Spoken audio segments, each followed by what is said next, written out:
दोस्तों, एक सवाल आपसे, क्या आप खुश रहना चाहते हैं? शायद आपका जवाब होगा हाँ, कौन नहीं चाहता। लेकिन फिर भी सच्चाई ये है कि हम अक्सर दुखी रहते हैं। कभी पैसों की चिंता, कभी रिश्तों की उलझन, कभी सपनों का अधूरा रह जाना। जिंदगी की दौड़ में हम खुशी ढूंढते ढूंढते थक जाते हैं और अंत में लगता है कि खुशी कहीं बाहर है, लेकिन हाथ में आती नहीं। यही कारण है कि आज मैं आपको भगवान बुद्ध की एक ऐसी प्रेरणादायक कहानी सुनाने वाला हूं जो आपकी सोच बदल देगी। ये सिर्फ कहानी नहीं है, बल्कि जीवन जीने का मार्ग है। तो ध्यान से सुनिएगा, क्योंकि ये कहानी आपके दिल को छू जाएगी और सिखाएगी खुश रहना कैसे सीखा जा सकता है। एक दिन की बात है, भगवान बुद्ध अपने शिष्यों के साथ एक गांव में पहुंचे। गांव के लोग बहुत परेशान थे। कोई बीमारियों से दुखी था, कोई गरीबी से, कोई रिश्तों की कड़वाहट से। गांव के बुजुर्ग बुद्ध के पास आए और बोले, गुरुजी, हमें बताइए, हम इतने दुखी क्यों हैं? खुशी हमारे जीवन में आती क्यों नहीं? और अगर आती भी है तो जल्दी क्यों चली जाती है? बुद्ध ने मुस्कुराकर कहा, आओ बैठो, मैं तुम्हें एक कहानी और एक प्रयोग से समझाता हूं। सभी लोग उत्सुक होकर बुद्ध के चारों ओर बैठ गए। वहां एक महिला भी थी। उसका चेहरा बहुत उदास था। उसने कहा, गुरुजी, मेरा जीवन दुखों से भरा है। पति का निधन हो गया, बच्चे मेरी बात नहीं मानते, गरीबी ने हमें तोड़ दिया है। कृपया बताइए, मैं कैसे खुश रह सकती हूँ? बुद्ध ने शांत स्वर में कहा, बहन, मैं तुम्हें अभी जवाब नहीं दूंगा, पहले तुम मेरी मदद करो। उन्होंने अपने शिष्य को इशारा किया। शिष्य एक कटोरे में पानी लेकर आया। बुद्ध ने उस महिला से कहा, इस पानी में एक मुट्ठी नमक डालो। महिला ने नमक डाला और बुद्ध ने उससे कहा, अब इसे पियो।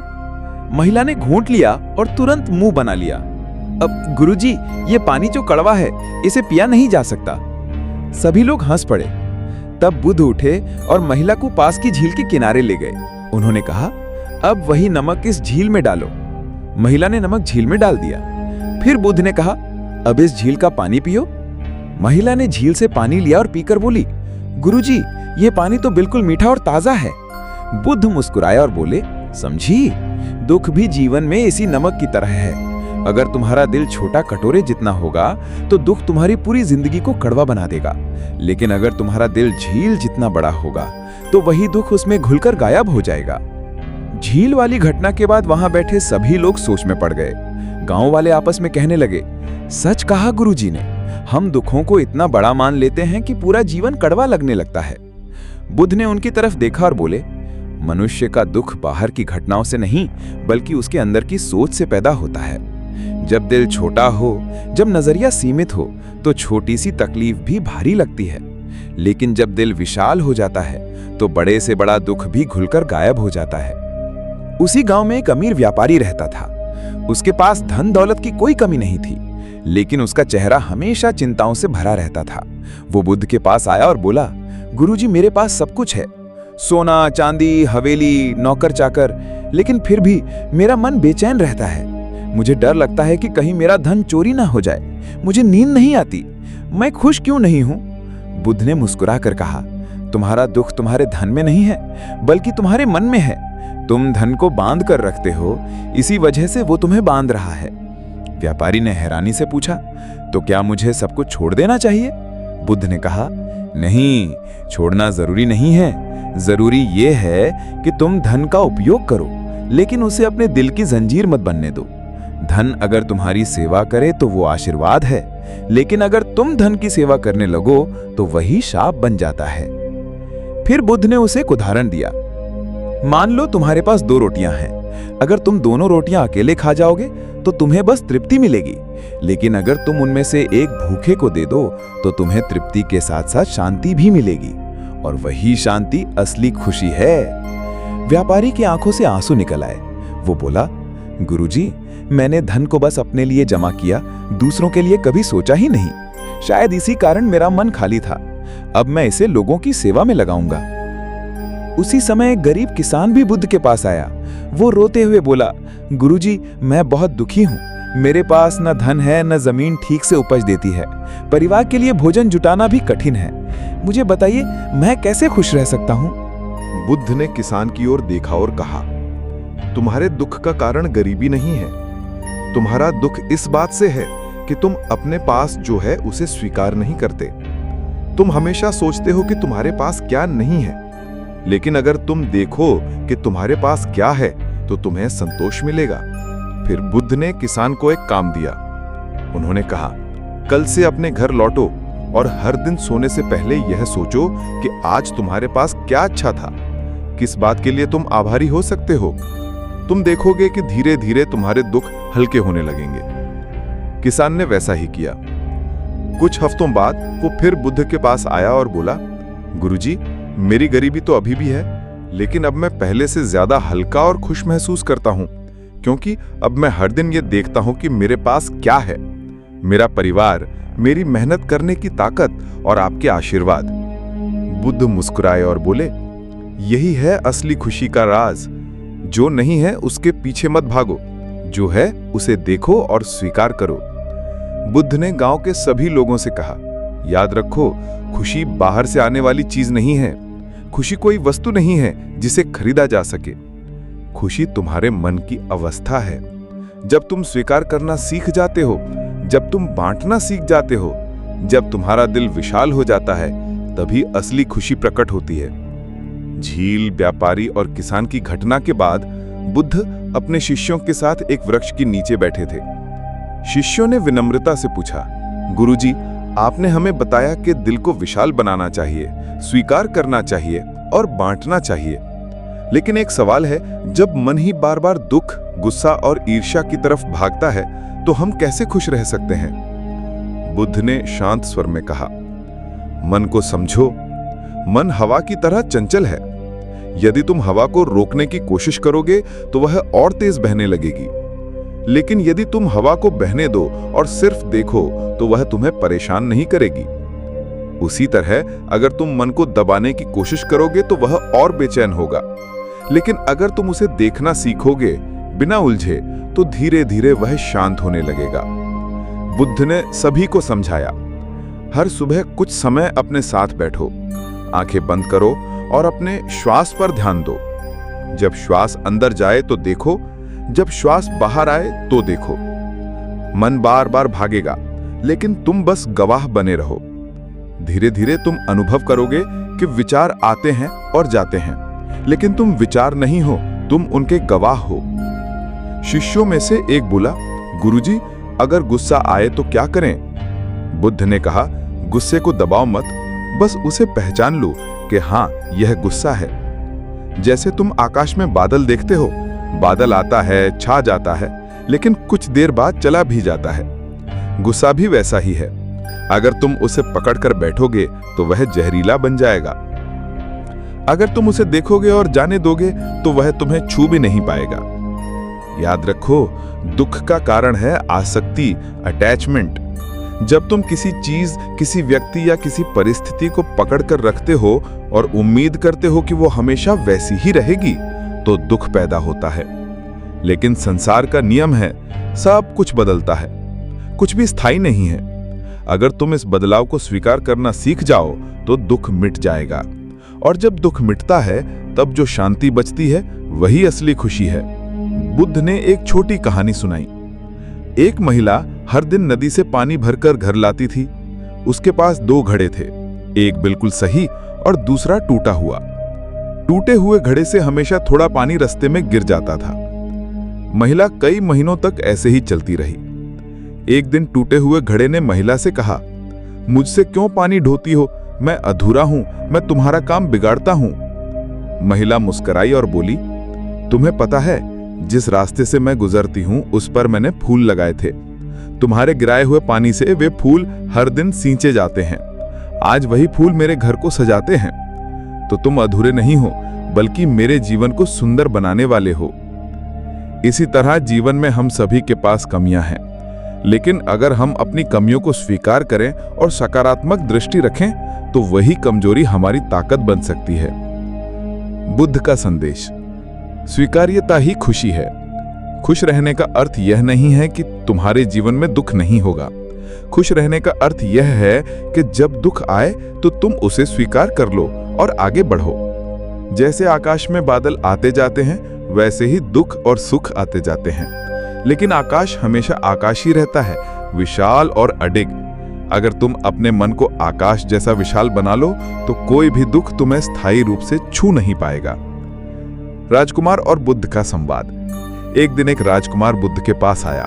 वह महल में पलने वाला वैभव और ऐश्वर्य से भरा हुआ युवक था, पर उसके चेहरे पर उदासी और बेचैनी साफ दिखाई दे रही थी। राजकुमार ने बुद्ध को प्रणाम किया और कहा, गुरुजी, मेरे पास सब कुछ है। मेरे पास धन है, सत्ता है, सुंदर वस्त्र हैं, स्वादिष्ट भोजन है, फिर भी मैं खुश नहीं रह पाता। मेरे मन में हमेशा खालीपन रहता है। बताइए क्यों? बुद्ध ने उसकी आंखों में देखा और शांत स्वर में पूछा, राजकुमार, क्या तुम मानते हो कि यह महल, यह धन, यह शरीर हमेशा रहेगा? राजकुमार ने थोड़ी देर सोचकर कहा, नहीं, सब नश्वर है, एक दिन सब खत्म हो जाएगा। बुद्ध मुस्कुराए। यही कारण है कि तुम दुखी हो। तुम ऐसी चीजों से खुशी पाना चाहते हो जो स्थायी नहीं है। जो बदलती रहती हैं उनसे स्थायी सुख नहीं मिल सकता। जीवन की नश्वरता का उदाहरण। बुद्ध ने राजकुमार को एक कहानी सुनाई। एक बार एक व्यक्ति जंगल में घूम रहा था। अचानक उसके पीछे एक जंगली हाथी दौड़ पड़ा।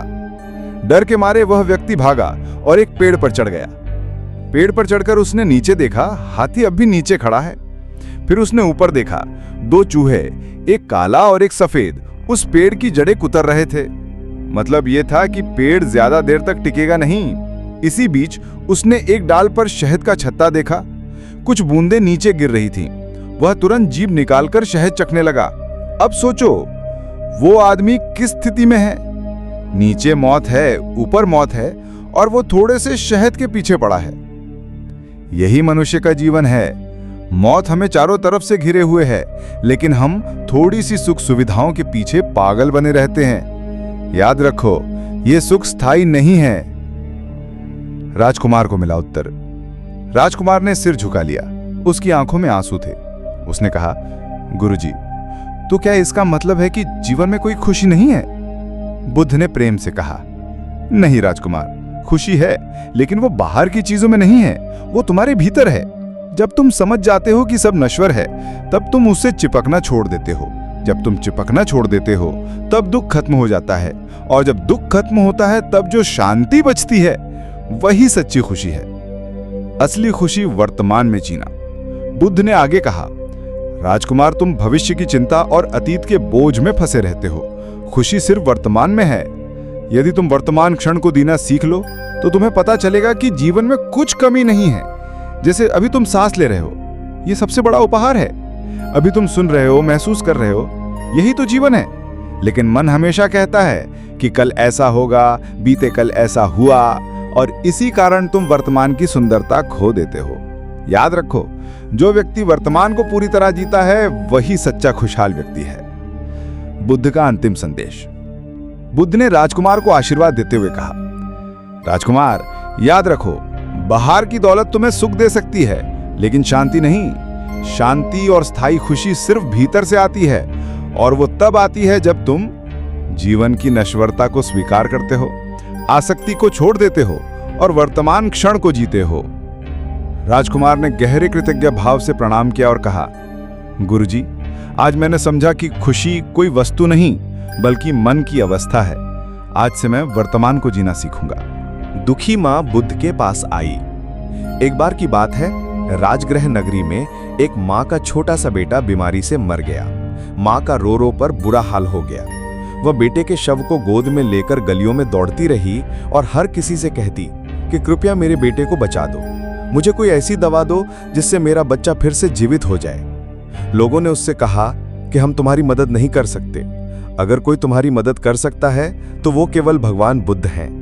माँ तुरंत अपने बेटे को गोद में उठाकर बुद्ध के पास पहुंची। उसने चीखते हुए कहा, गुरुजी, मेरे बेटे को जीवित कर दीजिए। आप तो महान हैं, आप सब कर सकते हैं। मैं आपके चरणों में विनती करती हूँ। बुद्ध ने उस दुखी माँ की ओर करुणा से देखा और कहा, बहन, मैं तुम्हारी मदद कर सकता हूँ, लेकिन पहले तुम मेरे लिए एक काम करोगी? माँ बोली, हाँ गुरुजी, मैं कुछ भी करूंगी, बस मेरे बेटे को जीवित कर दीजिए। बुद्ध ने कहा, तुम शहर में जाओ और ऐसा घर ढूंढ कर मेरे पास आओ जहां कभी किसी की मृत्यु न हुई हो। उस घर से एक मुट्ठी सरसों के दाने ले आओ, फिर मैं तुम्हारे बेटे को जीवित कर दूंगा। माँ उत्साहित हो गई और तुरंत शहर की ओर दौड़ी। वो हर घर के दरवाजे पर जाती और कहती, कृपया मुझे सरसों के दाने दीजिए, लेकिन शर्त यह है कि आपके घर में कभी किसी की मृत्यु न हुई हो।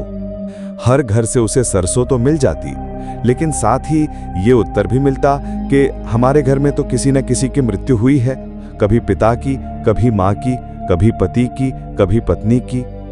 दिन भर दौड़ने के बाद उस माँ ने पूरा शहर खंगाल डाला, लेकिन उसे एक भी ऐसा घर नहीं मिला जहां मृत्यु न हुई हो। शाम तक थककर वो बुद्ध के पास लौटी। बेटे का शव अब भी उसकी गोद में था, लेकिन उसके चेहरे पर अब गहरा समझ का भाव था। माँ ने बुद्ध के चरणों में गिरकर कहा, गुरुजी, अब मैं समझ गई, मृत्यु तो जीवन का सत्य है। जैसे जन्म हुआ है वैसे ही मृत्यु भी निश्चित है। मेरा बेटा लौटकर नहीं आएगा, लेकिन मेरे रोने से भी वो वापस नहीं आएगा। मैंने सीखा है कि मृत्यु शाश्वत सत्य है, जिसे स्वीकार करना ही पड़ेगा। बुद्ध ने करुणा से कहा, बहन, यही जीवन का धर्म है। जो जन्म लेता है वो मृत्यु को भी प्राप्त करता है। मृत्यु को रोकना संभव नहीं है, लेकिन मृत्यु को समझकर स्वीकार लेना, यही शांति का मार्ग है। माँ की आंखों से आंसू बह रहे थे, लेकिन अब वे आंसू दुख के नहीं बल्कि समझ और शांति के थे।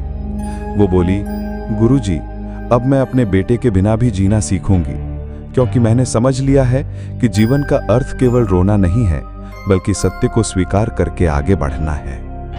बुद्ध ने अपने शिष्यों से कहा, देखो, यही कारण है कि मनुष्य दुखी होता है। वो मृत्यु को स्वीकार नहीं करना चाहता, वो परिवर्तन को रोकना चाहता है। लेकिन याद रखो, जीवन का नियम है परिवर्तन। जो आज है कल नहीं होगा, और जो कल आएगा वो भी एक दिन चला जाएगा। यदि तुम इस परिवर्तन को शांति से स्वीकार करना सीख लो, तो तुम्हें कोई भी दुख स्थायी रूप से नहीं पकड़ सकेगा, और तभी तुम असली खुशी पा सकोगे।